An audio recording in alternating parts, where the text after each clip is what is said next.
Hello students, कैसे हैं आप लोग। हम आ चुके हैं एक और नई वीडियो लेकर के बोट्स गुरु ऑल सब्जेक्ट एकेडमी के माध्यम से। तो जो लोग अभी भी इस चैनल को ज्वाइन नहीं किए हैं, चैनल से ज्वाइन हो जाइए, क्योंकि ज्वाइन करने का कोई पैसा नहीं लगने वाला है, बिल्कुल फ्री ऑफ कॉस्ट है। और यहाँ पे जो भी एजुकेशन दिया जाता है बिल्कुल फ्री में दिया जाता है। तो आप लोग इसका लुत्फ उठाइए और चैनल को ज्वाइन कर लीजिए, बिल्कुल फ्री है, कोई पैसा नहीं लगने वाला है। अभी के लिए बता रहा हूँ, कोई पैसा नहीं लगने वाला है। तो जो लोग वीडियो को देख रहे हैं, चैनल से जरूर ज्वाइन हो जाइएगा, इसमें आप ही का फायदा होने वाला है। और एक और बात, जो लोग पिछला वीडियो नहीं देखे हैं वो लोग जा करके सबसे पहले पिछला वीडियो को देखिए, समझिए, उसके बाद यहाँ पे आइएगा। उसके बाद ही ये वीडियो समझ में आने वाला है, वरना नहीं समझ में आएगा। क्योंकि आज के वीडियो में हम पढ़ने वाले हैं, हमारा आज का लेसन क्या होने वाला है, व्यंजन संधि। क्या होने वाला है, व्यंजन संधि। तो आज हम व्यंजन संधि पढ़ने वाले हैं। और इससे पहले स्वर संधि, उससे पहले संधि, उसके प्रकार, ये सब पढ़ चुके हैं। उसके पहले वर्ण वगैरह पढ़ चुके हैं। तो सबसे पहले जो लोग नहीं देखे हैं, जो लोग आज पहली बार आए होंगे, बहुत सारे ऐसे लोग होंगे, बहुत से बच्चे होंगे जो पहली बार चैनल विजिट कर रहे होंगे, तो उनसे मैं बता देना चाहता हूं कि इससे पहले जो भी हमने वीडियो बनाया है, सॉरी, जो भी वीडियो बनाया है उसमें जो कुछ भी बताया है, समझाया है, सबसे पहले जा करके उसको समझ लीजिए, पढ़ लीजिए अच्छे से, और नोट्स बनाते चलिएगा बिल्कुल स्टार्टिंग से, शुरू से, तभी पढ़ने का मजा भी आएगा, है ना। तो जाकर के सबसे पहले पिछला वीडियो देखिए, उसके बाद आप यहां तक आइएगा। पिछला वीडियो कंप्लीट करने के बाद सबसे पहले हम देखते हैं, देखिए एक और चीज है इसमें, व्यंजन जो लिखा हुआ है, आप देखिएगा बहुत जगह व्यंजन ऐसे देखने को मिलेगा आपको, ठीक है। तो व्यंजन ये भी गलत नहीं है, लेकिन ज्यादातर ऐसे ही लिखा हुआ आपको मिलेगा। तो ये मत कह दीजिएगा कि सर जी पढ़ाए हैं ऐसे और यहाँ पे लिखा हुआ है ऐसे। अगर ऐसे भी लिखा मिल जाए कहीं तो गलत नहीं होता है, लेकिन ज्यादातर आपको ऐसे देखने को मिलेगा व्यंजन। समझ गए। तो चलिए आगे बढ़ते हैं, ज्यादा समय नहीं लेंगे, क्योंकि क्लास है, क्लास में ज्यादा बकवास नहीं है, कि नहीं। बहुत से बच्चे ऐसे होंगे जिनको बकवास में ज्यादा मन लगता है। तो चलिए आगे बढ़ते हैं, ज्यादा समय नहीं लेंगे। और अपने वादे के मुताबिक, अपने कथनानुसार हम फिर से एक श्लोक लेकर के आ चुके हैं। इस श्लोक को जानेंगे, समझेंगे, पढ़ेंगे। और इस श्लोक में एक दो ऐसे शब्द हैं जो रिपीटेड है। क्या है, रिपीटेड है। और वो शब्द कहां से रिपीट हुआ है, पिछले श्लोक से रिपीट हुआ है। इसलिए हर हर क्लास में एक श्लोक लेकर के आता हूं, उससे आपका बहुत सारा फायदा होने वाला है। बहुत से ऐसे श्लोक हैं और श्लोक में बहुत से ऐसे शब्द मिलते हैं जिनका अर्थ भी आपको याद हो जाता है साथ ही साथ, और श्लोक का भी अर्थ हम बताते चलते हैं बीच बीच में, उससे आपका कुछ कंसेप्ट क्लियर होते रहता है, समझे कि नहीं। और कुछ शब्द जो है बार बार श्लोक में रिपीट होंगे, और रिपीट होने से हम बार बार सबका अर्थ बताएंगे, हिंदी अर्थ बताएंगे। तो रिपीट होने से फायदा ये होगा कि बहुत सारा शब्द का भंडार हो जाएगा आपके पास, और बहुत सारे शब्द आपको याद हो जाएंगे, और उन शब्दों का अर्थ याद हो जाएगा। क्योंकि इसका बेनिफिट आपको तब देखने को मिलेगा जब हम लोग श्लोक बनाएंगे, सॉरी, जब हम लोग अनुवाद बनाएंगे, जब हम लोग संस्कृत का हिंदी, सॉरी, हिंदी का संस्कृत में अनुवाद बनाएंगे, तब आपको इसका बेनिफिट, इसका एडवांटेज देखने को मिलेगा। तो चलिए आज का जो श्लोक है हम पढ़ते हैं, समझते हैं और इसका अर्थ समझेंगे, और उसके बाद इसमें देखेंगे कौन सा ऐसा शब्द है जो पिछले श्लोक से रिपीट हुआ है, और उस श्लोक का, सॉरी, उस शब्द का अर्थ आपको बताना है कमेंट करके, ठीक है। चलिए हम पूछेंगे, ध्यान से देखिएगा। क्षणशः कणशश्चैव विद्यामर्थं च साधयेत्, क्षणे नष्टे कुतो विद्या, कणे नष्टे कुतो धनम। क्या है जी, क्षणशः कणशश्चैव, क्षणशः कणशश्चैव विद्यामर्थं च साधयेत्, क्षणे नष्टे कुतो विद्या, विद्या, क्षणे नष्टे कुतो विद्या, कणे नष्टे कुतो धनम। अब इसमें कौन ऐसे शब्द हैं जो पिछले श्लोक से रिपीटेड है। देखिए, कुतो पिछला श्लोक में हमने पढ़ाया है, उसमें आप जाकर देखिएगा तो कुतो शब्द जो आया है वहां पर भी आया है, और ये दोबारा रिपीट हो रहा है कि नहीं। तो जाकर के सबसे पहले जो लोग पिछला वीडियो नहीं देखे हैं उनको बहुत कम समझ में आएगा, समझ में आएगा ही नहीं, और समझ में आने का कोई सवाल ही नहीं है, कोई फायदा भी नहीं होने वाला ये वीडियो देख करके। तो जो लोग यहाँ पे डायरेक्ट आ गए हैं, बहुत से बच्चे नए होंगे जो डायरेक्ट यहाँ पे चैनल पे विजिट किए होंगे, तो सबसे पहले उनसे मैं रिक्वेस्ट करूंगा कि डिस्क्रिप्शन में आपको सभी वीडियो का लिंक मिल जाएगा, जा करके सबसे पहले पहला वीडियो देखिए, दूसरा वीडियो देखिए, तीसरा वीडियो देखिए, जितने वीडियो है सबसे पहले पीछे वाला वीडियो जाकर के सबसे पहले वो देख लीजिए। हमने व्याकरण से ही स्टार्ट किया है आपके सिलेबस को, संस्कृत का जो सिलेबस है सबसे पहले हमने व्याकरण स्टार्ट किया है, क्योंकि व्याकरण पढ़ने के बाद, समझने के बाद ही हम किताब पढ़ पाएंगे। क्योंकि डायरेक्ट अगर सबसे पहले हम किताब पढ़ने चले जाएं तो किताब में जो संस्कृत में पैराग्राफ लिखा हुआ है, संस्कृत में जो श्लोक लिखा हुआ है, वो हमें समझ में नहीं आने वाला है, समझे कि नहीं। इसलिए हमें सबसे पहले व्याकरण पढ़ना जरूरी हो जाता है, ताकि व्याकरण से क्या होता है, पढ़ने से शुद्ध शब्दों का ज्ञान हो जाता है। इसीलिए हमने व्याकरण स्टार्ट किया है सबसे पहले, ताकि हमें व्याकरण अच्छे से हम समझ लें, अच्छे से पढ़ने आ जाए, अच्छे से उसका अर्थ निकालने आ जाए, अच्छे से उसका अनुवाद बनाने आ जाए। जब हम अनुवाद बनाने लग जाएंगे खुद से, संस्कृत का अर्थ निकालने भी हमें आ जाएगा। और उसी के साथ साथ बहुत से ऐसे शब्द हैं जो आपको याद करना पड़ेगा, हम बताएंगे भी, याद करवाएंगे। इसीलिए हम श्लोक लेकर के आते हैं हर वीडियो में, कि उससे आप ही का फायदा हो सकता है, समझे कि नहीं। इसीलिए हम हर वीडियो में श्लोक लेकर के आते हैं, कि बहुत सारे ऐसे शब्द है जो आपको याद हो जाएंगे, और बाद में जाकर के बहुत सारा शब्द याद नहीं करना पड़ेगा। ऐसे बहुत से शब्द आपको मिलेंगे देखने को, जिनका पहले से आपको याद रहेगा, तो आप ही को फायदा होने वाला है, समझे कि नहीं। चलिए आगे बढ़ते हैं। देखिए इसका व्याख्या करते हैं और समझाते हैं। सबसे पहला जो हमने श्लोक बताया था, विद्यार्थिनः कुतो सुखम सुखार्थिनः कुतो विद्या, ये वाला श्लोक याद है ना।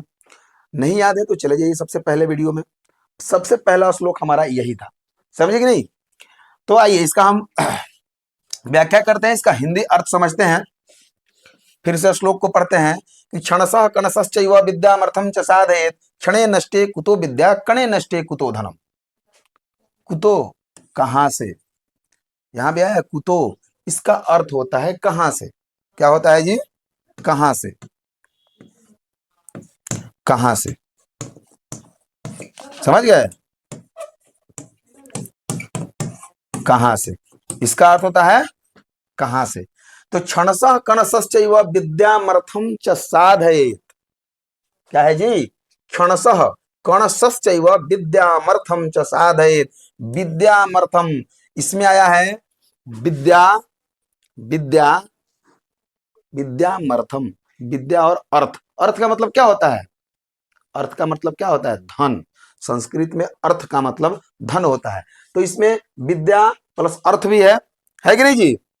तो विद्यामर्थम, विद्यामर्थम च साधे, तो विद्या और धन इसमें दोनों है, विद्या और धन। तो क्षणसः कणसश्चैव विद्यामर्थम च साधयेत्, यानी कि क्षण को साध कर विद्या और कण को साध कर धन अर्जित किया जाता है, समझ गए। क्षण को साध कर विद्या और धन को सॉरी कण को साध कर धन अर्जन किया जा सकता है। क्योंकि यहाँ पे देखिए दे रहा है क्षण, क्षण का मतलब क्या होता है, समय, वक्त। ये जो अभी का वक्त जो चल रहा है आप लोगों के लिए बहुत ही ज्यादा मूल्यवान है, सबके लिए, ऐसा नहीं कि सिर्फ आप लोगों के लिए, हमारे लिए और आपके लिए, सबके लिए बहुत ही ज्यादा मूल्यवान है। क्योंकि ये जो वक्त है अगर एक बार निकल जाएगा फिर दोबारा ये वक्त नहीं आने वाला है लौट करके। क्योंकि समय जो है खेलते कूदते निकल जाता है, पता भी नहीं चलता कि कब समय पार हो गया, कब समय निकल गया। और यही समय जब आपके पास नहीं रहेगा फिर बाद में आप पछताइएगा, बहुत पछताइएगा, लेकिन इस समय को वापस नहीं ला पाइएगा, समझे कि नहीं। जिंदगी भर कमाइएगा, पूरा जिंदगी भर का कमाई अगर लगा देंगे आप, फिर भी समय को वापस नहीं ला सकते हैं, समझे कि नहीं। समय को कभी खरीदा नहीं जा सकता है। आप कितना हूं ताकतवर हो जाइए, कितना हूं बलवान हो जाइए, आपके पास बहुत सारा सोर्स पैर भी हो जाए, फिर भी आप समय को वापस नहीं ला सकते हैं। इसलिए कहा जाता है बाबू कि जो समय आपको मिला है ना, इसका सदुपयोग कीजिए, समय को फालतू गंवाइए मत, फालतू के काम में नहीं गंवाना है, समझ गए। सबका एक टाइम होता है, हर चीज का अपना शेड्यूल बना लीजिए, टाइम बना लीजिए। ये जो वक्त है आप लोगों का, जो अभी जो समय चल रहा है, इसमें बहुत से बच्चे नहीं समझना ही नहीं चाहते हैं, समझना ही नहीं चाहते हैं। हम जो बता रहे हैं या लोग जो बताते हैं, बहुत से लोग जो बताते हैं, उनको ये लोग समझना ही नहीं चाहते हैं, है ना। जो लोग ज्यादा इनको प्रेशर कर दे पढ़ने के लिए, ज्यादा बोल दे, डांट दे, वो दुश्मन हो जाता है इन लोगों का, ठीक है। तो ऐसा नहीं करना चाहिए, आप लोग समझिए। क्योंकि बड़े लोग जो भी बोलते हैं ना, अपना एक्सपीरियंस खुद का बताते हैं। बहुत से ऐसे लोग जो आपको बोलते हैं, तो बहुत से ऐसे लोग होते हैं जो लोग पछता रहे होते हैं अपने समय को गंवा करके।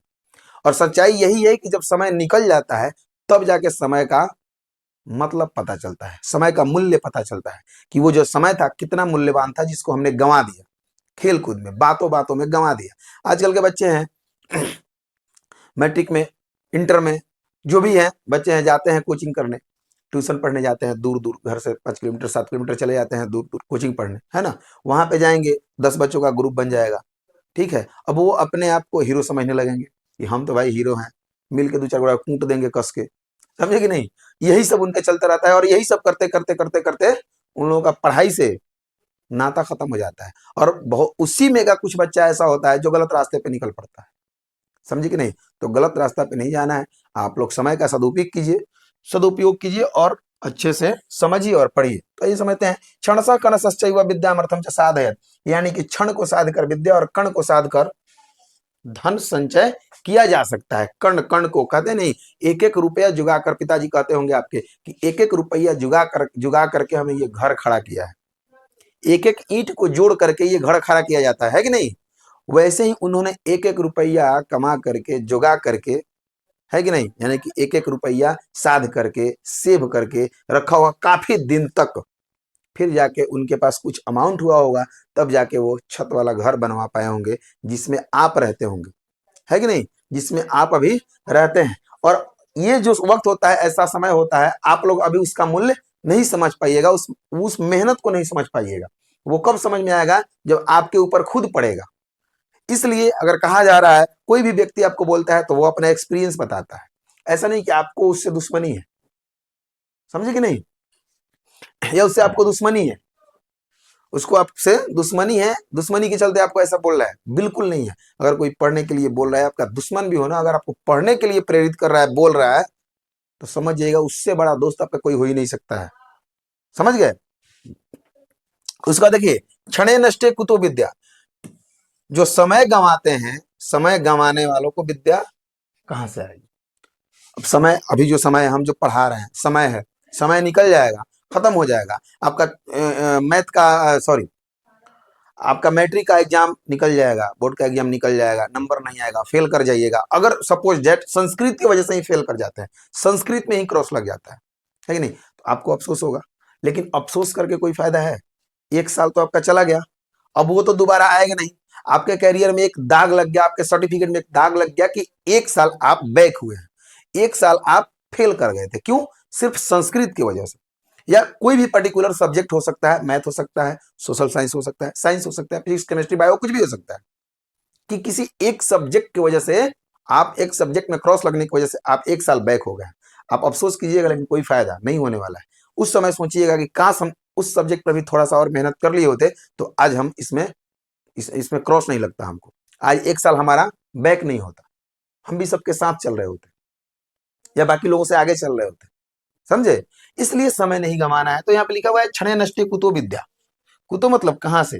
तो जब क्षण नष्ट करेंगे, वक्त गंवाएंगे, समय गंवा देंगे, तो विद्या कहां से आएगी? विद्या कहां से अर्जित कर पाएंगे? और कने नष्टे कुतो धनम, कण का नष्ट करने वाले को धन कहां से आएगा? समझे कि नहीं? यानी कहने का मतलब है, अगर 10 रुपया आपके पिताजी 10 रुपया कमा रहे हैं और आप खर्चा कर रहे हैं 15 रुपया, और वो भी फालतू के काम में, तो कहां से आपके पास आएगा? धीरे धीरे धीरे धीरे और गरीब होते चला जाता है व्यक्ति। अगर हमारे पास इनकम है हमारा 20,000 का, हम खर्चा करें हर महीने में 22,000 25,000 रुपया, तो आने वाले वक्त में कटोरा लेकर हमको भीख मांगना पड़ेगा। समझे कि नहीं?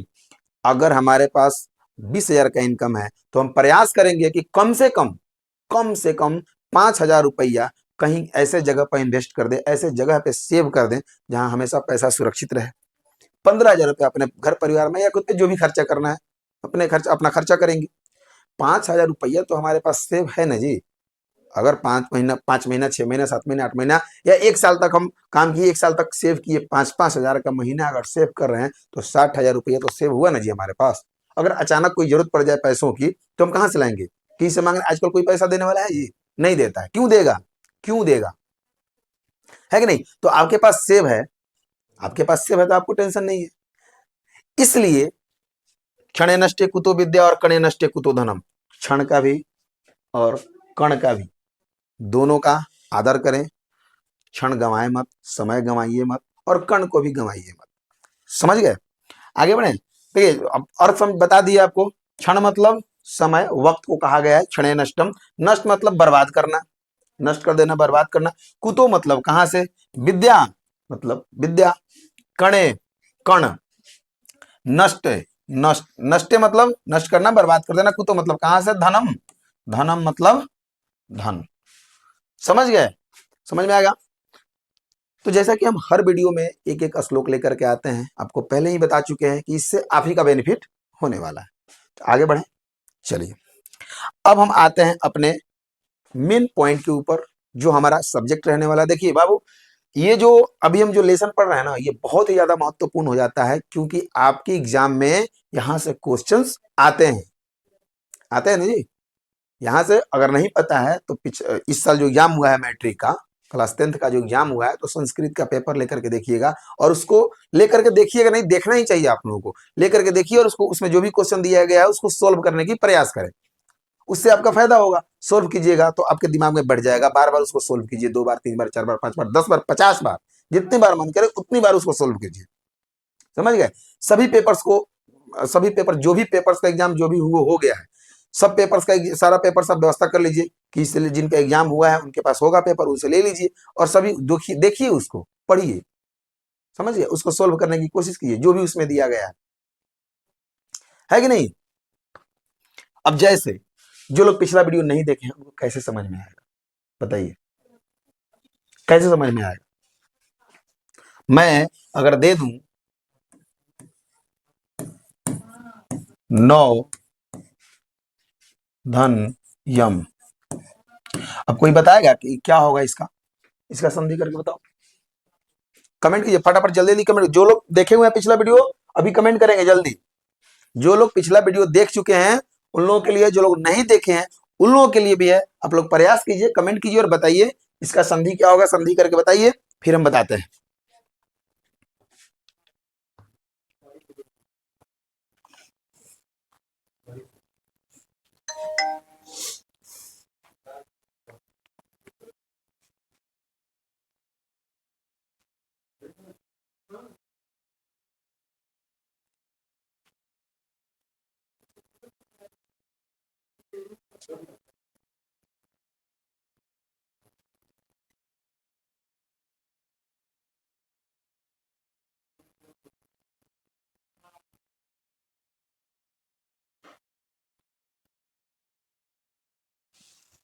हो गया जी। देखिए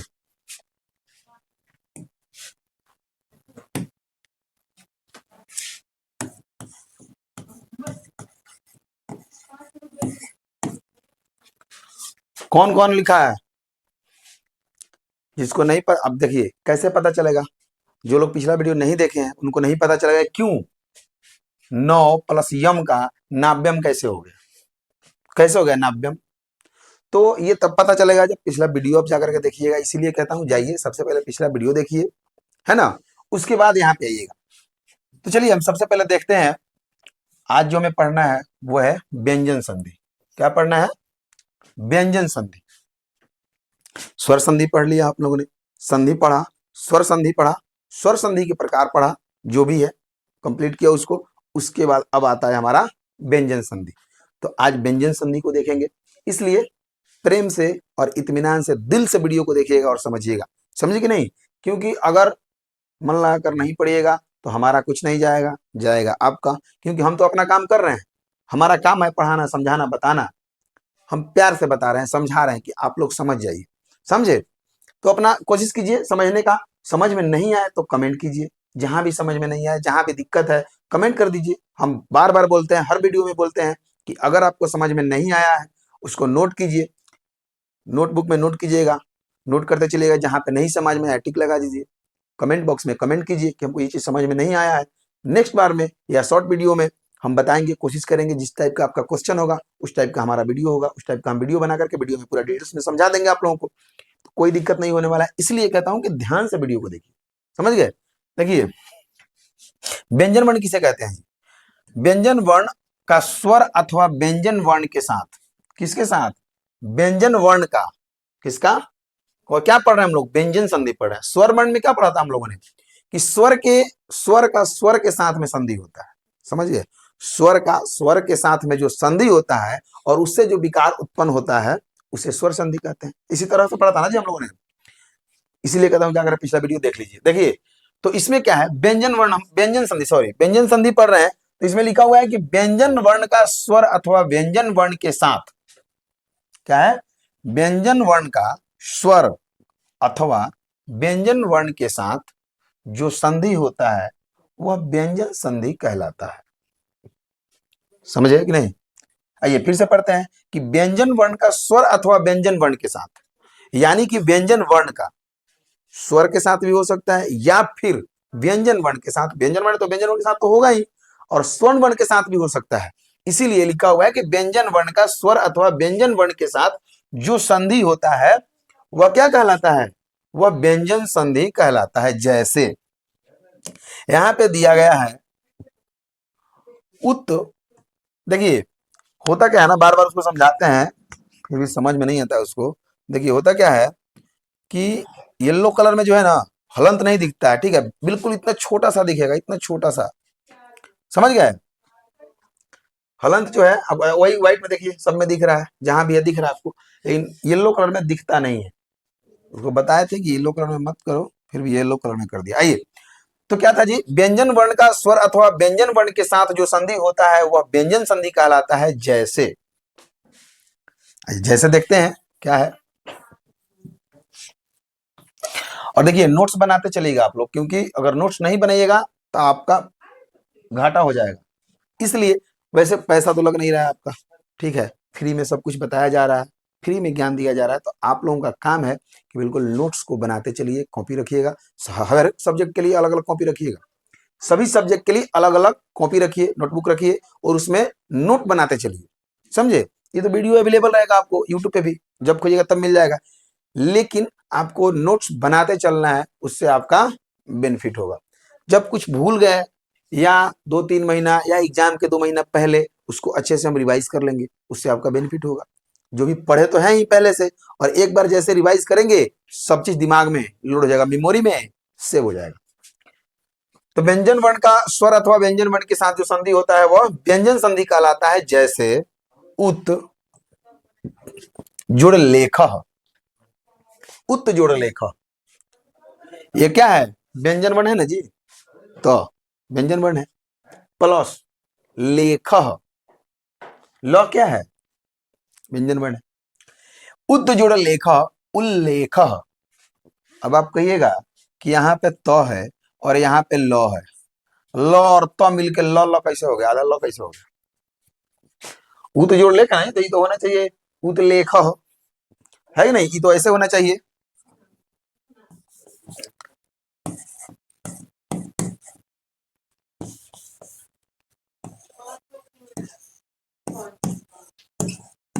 उत्लेखा,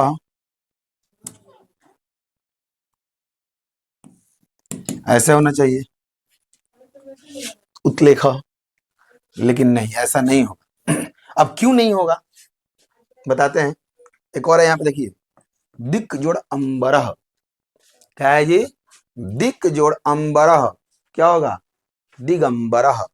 अब भाई यहाँ पे है क और यहाँ पे है अ, अब ये दोनों खत्म हो गया और यहाँ पे आ गया ग, कैसे, क्यों आया, यही सब पढ़ने के लिए, समझने के लिए आपको पूरा वीडियो देखना पड़ेगा, क्योंकि इसके बहुत सारे अलग अलग नियम दिए गए हैं, शर्त दिए गए हैं, उनको हम देखेंगे, 12-13 कुछ शर्त हैं ऐसे, सब देखेंगे समझेंगे अच्छे से। इसीलिए कहता हूं कि वीडियो को पूरा देखा कीजिए और प्रेम से देखा कीजिए, इत्मीनान से देखा, ऐसा समझिए कि बिल्कुल आप ऑफलाइन क्लास में बैठे हुए हैं, समझे कि नहीं। इसलिए ध्यान से देखना जरूरी है, अगर नहीं देखिएगा तो समझ में नहीं आएगा, बाद में पूछ देंगे पता नहीं है आपको, या कोई पूछ दिया तो आपको पता ही नहीं है, समझे कि नहीं। इसलिए पढ़िए। बहुत से बच्चे ऐसे होते हैं जो एग्जाम के 2 महीना पहले जाएंगे संस्कृत का क्लास करने, 2 महीने में बताइए आप क्या पढ़ते होइएगा, हमें नहीं पता, या जो लोग 2 महीना में पढ़ाते हैं वो क्या पढ़ाते हैं वो हम नहीं जानते हैं, समझ गए। हाँ, हमें ये पता है कि हम पूरा सिलेबस पढ़ाएंगे संस्कृत का, व्याकरण में जो भी 0 से एडवांस तक होता है सब कुछ पढ़ाएंगे। उसके बाद आपका किताब आता है, किताब को ही पढ़ाएंगे, और बिल्कुल सरल भाषा में, बिल्कुल आसान शब्दों में हम लेकर के आए हुए हैं आपके लिए। कहीं से भी मैच करवाइएगा, कोई किताब से नहीं मैच करेगा, और ना ही जो कंटेंट हम लेकर के आते हैं वो किसी यूट्यूब पे मिलेगा आपको, यूट्यूब पे किसी भी चैनल पे आपको नहीं मिलने वाला, जो कंटेंट बोट्स गुरु ऑल सब्जेक्ट लेकर के आता है। इसलिए बोट्स गुरु ऑल सब्जेक्ट चैनल को, बोट्स गुरु ऑल सब्जेक्ट एकेडमी जो चैनल है उससे ज्वाइन हो जाइए आप लोग, बिल्कुल फ्री है, पैसा नहीं लगने वाला है, तो ज्वाइन कर लीजिए। चलिए आगे बढ़े, आगे बढ़ते हैं, और इससे इसका सबसे पहला हम नियम देखते हैं। यहाँ पे देखिए लिखा हुआ है नियम एवं शर्तें, ठीक है, यहाँ पे लिखा हुआ है नियम एवं शर्तें। अब क्या नियम है इसको समझिएगा, देखिए इसको ध्यान से समझिएगा और लिखिएगा भी, नोट करते चलिएगा, वीडियो को पुश कर लीजिएगा, नोट कर लीजिएगा, ठीक है। देखिए लिखा हुआ है कि यदि प्रथम पद का अंत, क्या है, प्रथम पद का अंत, सबसे पहले पद समझिए, पद को पहले समझ लीजिए, पहले भी आपको पद समझा चुके हैं, जो लोग वीडियो नहीं देखे हैं सबसे पहला वीडियो जा करके उस वीडियो को देखिए, उसमें पद के बारे में समझाया हुआ है, सब कुछ अच्छे से समझाया हुआ है, इसलिए जाकर के देख लीजिए, तो आगे ज्यादा दिक्कत नहीं होगा। बार बार हम आपको पद नहीं बताएंगे कि पद क्या होता है, शब्द क्या होता है, समझ गए, तो इसलिए जाकर के सबसे पहला वीडियो जरूर देख लीजिएगा। आइए एक बार और पद हम बता देते हैं कि पद क्या होता है। देखिए कहा गया है इसमें कि यदि प्रथम पद का अंत, तो प्रथम पद कौन हुआ जी, प्रथम पद ये हुआ, और ये कौन सा पद हुआ, द्वितीय पद, ठीक है, ये क्या हुआ, प्रथम पद, ये क्या हुआ, द्वितीय पद, ये क्या हुआ, प्रथम पद, ये कौन सा हुआ, द्वितीय पद। क्लियर है, पद समझ गए, कौन प्रथम पद है कौन दूसरा पद है। देखिए लिखा हुआ है कि यदि प्रथम पद का अंत स या तवर्ग से हो तथा द्वितीय पद का शुरुआत, समझिएगा अच्छे से, यदि प्रथम पद का अंत स या तवर्ग से हो, क्या हो, यदि प्रथम पद का अंत, जो पहला पद होगा उसका अंतिम वर्ण के बारे में यहाँ पे बात कहा जा रहा है कि प्रथम पद का अंतिम वर्ण क्या होगा। इसको ऐसे समझ सकते हैं कि यदि प्रथम पद का अंतिम वर्ण स या तवर्ग हो, क्लियर है, लिख लीजिएगा जैसे मर्जी वैसे लिख लीजिएगा यदि प्रथम पद का अंत स या तवर्ग से हो, या फिर इस तरह से भी लिख सकते हैं यदि प्रथम पद का अंतिम वर्ण स या तवर्ग हो। तवर्ग का मतलब त थ द ध न, इस पांचों में से कोई भी हो सकता है, पहले पद का अंतिम वर्ण, ठीक है, क्लियर है। यदि प्रथम पद का अंत स या तवर्ग से हो तथा द्वितीय पद का शुरुआत, यानी कि जो दूसरा पद होगा उसका सबसे पहला वर्ण, समझ रहे हैं ना, जो सबसे पहले कहा गया कि यदि प्रथम पद का अंत, तो जो पहला पद होगा उसका अंतिम वर्ण या तो दंते स होगा या फिर तवर्ग होगा, क्लियर है। अब दूसरे पद की बात करते हैं, तो इस नियम में कहा जा रहा है कि दूसरे पद का शुरुआत, जो दूसरा पद होगा उसका सबसे पहला वर्ण होगा वो क्या होगा, तालब स और चवर्ग, क्या होगा जी, तालब स और चवर्ग से हो तो स के स्थान पर, दंती स के स्थान पर तालब स तथा तवर्ग के स्थान पर चवर्ग हो जाता है, समझ गए। एक बार और बताते हैं इसको, अच्छे से ध्यान दीजिएगा, समझिएगा, इतना कोई नहीं बताएगा बाबू, इसीलिए मैं बार बार बताता हूं कि आपको मेहनत नहीं करना पड़े, रटना नहीं पड़े, एक बार में दिमाग में सेट हो जाए, बैठ जाए। अब चूंकि एक बार में अगर 10 फॉर्मूला बताएंगे, 10 नियम शर्तें बताएंगे, तो जाहिर सी बात है कि एक बार में दिमाग में नहीं बैठने वाला है, इसीलिए कहता हूं कि नोट भी करते चलिएगा, नोट कीजिएगा तो उससे फायदा होगा कि आज हो सकता है क्लास में 2 4 5 आपको याद हो जाए, 2 3 4 रह जाएगा तो आपके नोट में है, वहां से देख लीजिएगा, नोट्स बनाइएगा तो वहां से देख करके याद हो जाएगा, इसीलिए कहता हूं कि नोट्स बनाते चलिएगा साथ ही साथ, समझ गए। यदि प्रथम पद का अंत, क्या है जी, यदि प्रथम पद का अंत दंत स या तवर्ग से हो तथा द्वितीय पद का शुरुआत तालब स या चवर्ग से हो, तो जो ये स होगा प्रथम पद का अंतिम वर्ण, इसके स्थान पर तालब स हो जाएगा। प्रथम पद के अंतिम वर्ण में अगर दंते स होगा तो उसके स्थान पर क्या हो जाएगा जी, तालब्य स हो जाएगा। ये क्लियर है ना। देखिए प्रथम पद के अंतिम वर्ण जब, यदि हम जब संधि करेंगे तो उसमें उदाहरण में देखेंगे, जो प्रथम पद होगा उसका अंतिम वर्ण क्या होगा, दंते स, अगर दंते स है या फिर तवर्ग है तो द्वितीय पद का शुरुआत तालब स या चवर्ग रहेगा, तो क्या करेंगे, जो दंते स है उसके स्थान पर तालब स हो जाएगा और तवर्ग जो होगा उसके स्थान पर सीधा सीधा चवर्ग हो जाएगा। अब ये और जो बचा हुआ है थोड़ा सा वो उदाहरण में आपका क्लियर हो जाने वाला है, समझे। 2 बार इसको 3 बार बता चुके हैं, समझ में आ गया होगा। थोड़ा सा जो बचा हुआ है, जो आपके समझदारी में थोड़ा सा कमी है, उसको पूरा करेंगे हम उदाहरण के द्वारा, ठीक है। तो देखिए सबसे पहला जो उदाहरण है ये वाला, सबसे पहला उदाहरण है क्या है, देखिए यहाँ पे क्या लिखा हुआ है, रामस, राम और दंश में हलंत है नीचे देख लीजिएगा, रामस जोड़ सेते। अब कंडीशन क्या कह रहा है, कंडीशन को समझिए। यदि प्रथम पद का अंतिम वर्ण, ऊपर देखिएगा ध्यान से क्या लिखा हुआ है कि यदि प्रथम पद का अंतिम वर्ण दंते स या क्या हो तो वर्ग हो। तो यहाँ पे प्रथम पद का अंतिम वर्ण क्या है, दंते स है ना।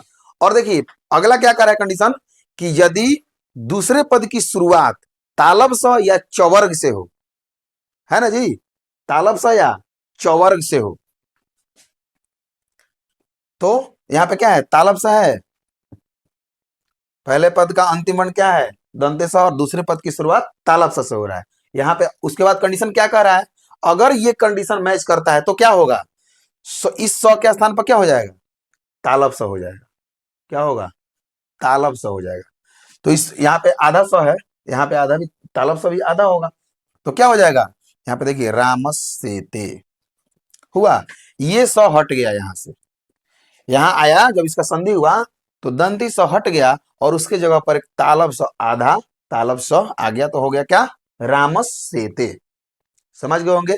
और उदाहरण देखते हैं, तो और कंडीशन से, जो भी कंडीशन है सारे कंडीशन के लिए एक एक उदाहरण हमने लिख रखा है, उससे समझेंगे।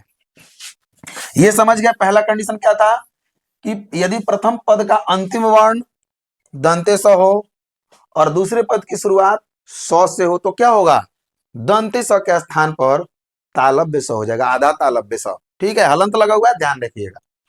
तो ये समझ लिए, रामस सेते, रामस जोड़ सेते बराबर रामस सेते, समझ गए। अब देखिए और कंडीशन इसमें क्या है, स या तवर्ग कुछ भी हो सकता है यहाँ पे, इसके जगह पे स या तवर्ग, तवर्ग का मतलब हो गया कि त थ द ध न, इस पांचों में से कोई भी हो सकता है, क्लियर है। अब तवर्ग नहीं समझ में जिसको आ रहा है तो सबसे पहले जाकर वर्ण वाला वीडियो देख लीजिए, समझ गए। तो तवर्ग का मतलब हो गया त थ द ध न, इस स के स्थान पर लिखा हुआ है कि यदि प्रथम पद का अंत सॉरी दंते स या तवर्ग से हो और द्वितीय पद का शुरुआत तालब स या चवर्ग से हो, तो स के स्थान पर तालब स तो हमने देख लिया उसका उदाहरण। अब क्या है, तवर्ग के स्थान पर चवर्ग हो जाता है। अब तवर्ग के स्थान पर चवर्ग कैसे होगा, तो होगा तो वहां पे चवर्ग नहीं ना लिखेंगे नहीं लिखेंगे। आइए समझते हैं, देखिए यहाँ पे एक और उदाहरण लेते हैं। उदाहरण है कि सत जोड़ चरित्र, क्या है, सत जोड़ चरित्र। अब देखिए यहाँ पे तवर्ग आ गया, तवर्ग का कौन सा वर्ण है, तवर्ग का कौन सा वर्ण है जी, पहला वर्ण है। तवर्ग का मतलब कोई भी वर्ण इसमें हो सकता है, पांचवा भी हो सकता है, तृतीय भी हो सकता है, द्वितीय भी हो सकता है। तो तवर्ग का प्रथम वर्ण है तो इसमें आया पहला पद का अंतिम वर्ण स या तवर्ग आप लिखा हुआ है, स या तवर्ग कुछ भी हो सकता है, तो तवर्ग आ गया, तवर्ग का आ गया। और कहा गया है कि द्वितीय पद का शुरुआत किस चीज से, तालब स या चवर्ग से हो सकता है, तो यहाँ पे चवर्ग से शुरुआत हुआ है जी, हुआ है ना।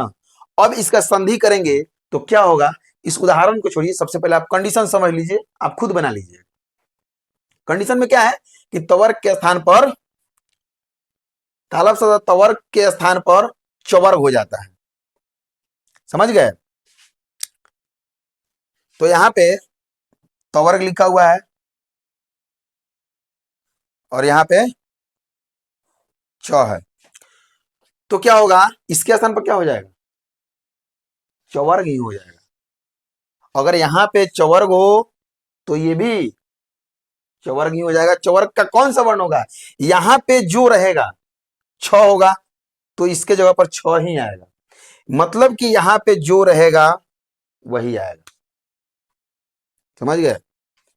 सत क्या हो गया, सत जोड़ चरित्र, सत चरित्र, तो आधा है तो यहाँ पे च भी आया, आधा सत चरित्र हो गया, समझ गए। कंडीशन समझ में आ गया, एक बार और बता देते हैं। इसका नियम पढ़ करके आपको कि यदि प्रथम पद का अंत स या तवर्ग से हो, ठीक है, प्रथम पद का अंत स या तवर्ग से हो तथा द्वितीय पद का शुरुआत स या चवर्ग से हो, तो स के स्थान पर तालब स हो जाता है तथा तवर्ग के स्थान पर चवर्ग हो जाता है। इसमें स के स्थान पर क्या दिया है, तालब स हो जाता है और तवर्ग के स्थान पर चवर्ग हो जाता है, यानी कि यहाँ पे तवर्ग का जो वर्ण रहेगा, तवर्ग का प्रथम वर्ण है तो यहाँ पे भी प्रथम वर्ण हो जाएगा, द्वितीय होगा तो यहाँ भी द्वितीय वर्ण हो जाएगा, ठीक है। तो इसलिए आप सत जोड़ चरित्र सच्चरित्र, क्लियर है ना। चलिए आगे बढ़े। इसमें देखिए कुछ और उदाहरण है, इसको भी देख लेते हैं। सॉरी, इसके अनुसार आपको पहले बताया था ना, सबसे पहले इसको बताया था, इसके अनुसार बदलता है या इसके अनुसार, ठीक है, इसके अनुसार ये बदलता है। देखिए अगला उदाहरण देखते हैं। यहाँ पे है सत जोड़ जनः। अब यहाँ पे क्या है, तवर्ग है, और यहाँ पे क्या है, यहाँ पे क्या है, चवर्ग का क्या है, च छ ज, तीसरा वर्ण आया हुआ है, तो त के जगह पे क्या होगा, आधा ज हो जाएगा। क्या होगा जी, आधा ज हो जाएगा। सत जोड़ जनः सज्जनः, क्लियर है, सज्जनः। और उदाहरण है विपद जोड़ जालम। क्या है जी, विपद जोड़ जालम, तवर्ग यहाँ भी आया है और यहाँ चवर्ग आया है, विपद जालम हो जाएगा, विपद जालम। देखिए किसके अनुसार बदल रहा है, इसके अनुसार नहीं बदल रहा है, इसके अनुसार बदल रहा है, ठीक है। यहाँ पे जो चवर्ग का जो वर्ण रहेगा सेम अपने जैसा वर्ण लेकर के आएगा आधा वर्ण को, क्लियर है ना। इसीलिए क्या हो जाएगा, विपद जोड़ जालम, विपद जालम। आगे बढ़ते हैं और आगे समझते हैं। अगला है, इसको नोट कर लीजिएगा, साइड हो जाते हैं हम कुछ सेकंड के लिए, इसको पुश करके और नोट कर लीजिए, ठीक है। आगे बढ़ते हैं। दूसरा नियम कहता है कि सकार या तवर्ग के साथ यदि श या टवर्ग का योग हो तो श के स्थान पर श तथा तवर्ग के स्थान पर टवर्ग हो जाता है। तवर्ग के स्थान पर क्या होगा, टवर्ग हो जाएगा, और स या स के जगह पर मूर्धन स हो जाएगा। बात क्लियर है, समझ में आया। अगर ये स भी रहे, प्रथम पद का अंतिम वर्ण ये स भी रहे तो भी यही होगा, ध्यान दीजिएगा। उदाहरण में समझाएंगे आपको, इसको नोट कीजिए तब तक। देखिए यहां पे क्या है, आकृष प्लस तह, क्या है, आकृष प्लस तह। तो बताया क्या गया है कि सकार या तवर्ग के साथ यदि स या टवर्ग का योग हो, यहां पे किसका योग है, यहां पे देखिए तवर्ग है, तवर्ग के स्थान पर क्या हो गया, टवर्ग हो गया, और स के स्थान पर आधा स हो गया। इस स के आधा स है ना जी, इसके जगह पर आधा स हो गया, तो क्या हो गया, आकृष्ट। आकृष्ट यहाँ पे क्या कर रहा है, तवर्ग के स्थान पे क्या होगा, टवर्ग हो जाएगा। तवर्ग के स्थान पे टवर्ग कहाँ गया है ना, तवर्ग के स्थान पे टवर्ग हो जाएगा, तो है तो यहाँ पे ट हो गया, यहाँ पे श है तो उसके स्थान पे स ही हो जाएगा, तो ये हो गया श। दूसरा उदाहरण देखिए, तत् जोर टीका, तत् जोर टीका, तट जोर टीका, तवर्ग के स्थान पे ट हो जाएगा, ठीक है। तो त यहाँ पे है, यहाँ पे ट आ गया। तट जोर, तट जोर टीका का मतलब उसके बाद संधि का क्या होगा, तट टीका, क्या होगा संधि, तट टीका। और उदाहरण देखते हैं, तीसरा उदाहरण, सत जोर ठक्कुरः। क्या है जी, सत जोर ठक्कुरः, तो के स्थान पे टवर्ग हो जाएगा, ठीक है। तो है यहाँ पे, तो यहाँ पे भी ट आ गया, सट ठक्कुरः, क्या हो गया, आधा ट है, सॉरी आधा ट है, सट ठक्कुरः हो जाएगा। उसके बाद है उत जोर डयनम, उत्जोरडयनम, क्या हो गया यहाँ पे, उड्डयनम, क्या हो गया जी, उड्डयनम। ठीक है, क्लियर है यहां तक, इतना क्लियर कीजिए, इसको नोट कर लीजिएगा। ठीक है, दिक्कत है तो इसको बोल लेते हैं, अगर चाहिए तो ऐसे लिख लीजिए, यदि प्रथम पद का अंतिम वर्ण श या तवर्ग हो, सकार लिख लीजिएगा, सकार या तवर्ग हो, और द्वितीय पद का शुरुआत श या टवर्ग हो, तो श के स्थान पर श तथा तवर्ग के स्थान पे टवर्ग हो जाता है। क्लियर है, नोट कर लीजिएगा, उदाहरण सहित लिखते चलिएगा। अभी इसमें टोटल 13 या शायद 14 नियम पढ़ना है, शर्त पढ़ना है। एक दो नियम है, शर्त है जो हमने खुद से ऐड किया है आपको समझाने के लिए, क्योंकि एक ही में अगर लिख देंगे बहुत बड़ा हो जाएगा, आपको भी समझ में आएगा नहीं, इसीलिए इसमें नियम ज्यादा बनाया हमने, एक दो बढ़ गया है, तो 13-14 नियम है, और वीडियो बहुत ही ज्यादा लंबा हो सकता है और आपको समझ में भी नहीं आएगा। इसलिए आज हम यहीं तक समाप्त करते हैं आज का वीडियो, इसके आगे कल देखेंगे। ठीक है, नेक्स्ट वीडियो में। तब तक के लिए स्वस्थ रहिए, मस्त रहिए, पढ़ते रहिए और हमारे चैनल से ज्वाइन हो जाइए। धन्यवाद।